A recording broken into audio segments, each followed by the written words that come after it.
Welcome back. It can be difficult to know how to help kids cope with a death, especially if you're working through your own grief. That's right, but we've got some tips this morning for you so you can help the children in your life. Here with us is Kristen Wenzel, a bereavement specialist with Hospice of the Red River Valley. Good morning. It is a huge topic, isn't it? Huge, huge.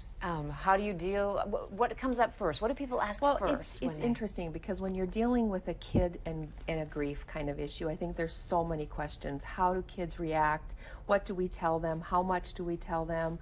Where do we go from there? So it's such a gamut. Plus, I think the other biggest issue with kids is how do you deal with your own issues when you have to try to help a child. That's right. And I think that's one of the biggest challenges that families have. And kids do grieve, right? Oh, absolutely. They just do it very differently than we do. Children are very short-term grievers. They grieve in little spurts. They can be playing and having a great time and all of a sudden can have a breakdown and you're like, what just happened?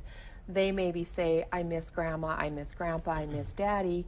You get to the point where you get yourself involved in what they're doing and then all of a sudden they're done. They're off playing and they're off doing their next thing. And now you're stuck with, now what do I do? Right. Now where do I go from here with this? So what do you do in a case like that if a child just all of a sudden I think you blurts it deal out? the child with where they're at. I think you look at them and say, help me figure out what's wrong with you. One of the things that we deal with kids is they don't have the words. I think as adults, we don't know how to express how we're feeling about our grief.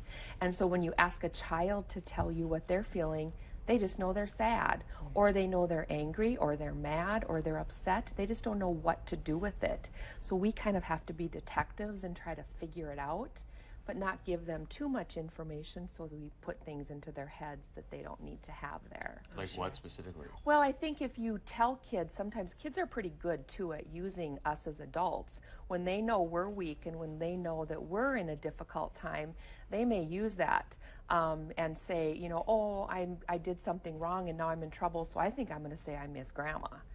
So we have to try to be, you know, kids are kids. Kids are going to do what they do no matter where they're at. So you have to kind of figure out where are they at, what are they needing, and what can we do to help them. But what I mean specifically, what are some of the things you say you don't want to put in that person's or that young person's head? Well, I think with children, one of the things that you need to be sure is not give them too much information that might not be age appropriate for them. For us, I think you need to gauge what your child is capable of understanding for their age group. A 3-year-old is going to explain things much differently than you are going to do your teenager. I think with kids, you kind of give them what information that you think that they're going to be able to handle. And then if they ask questions, keep giving more information.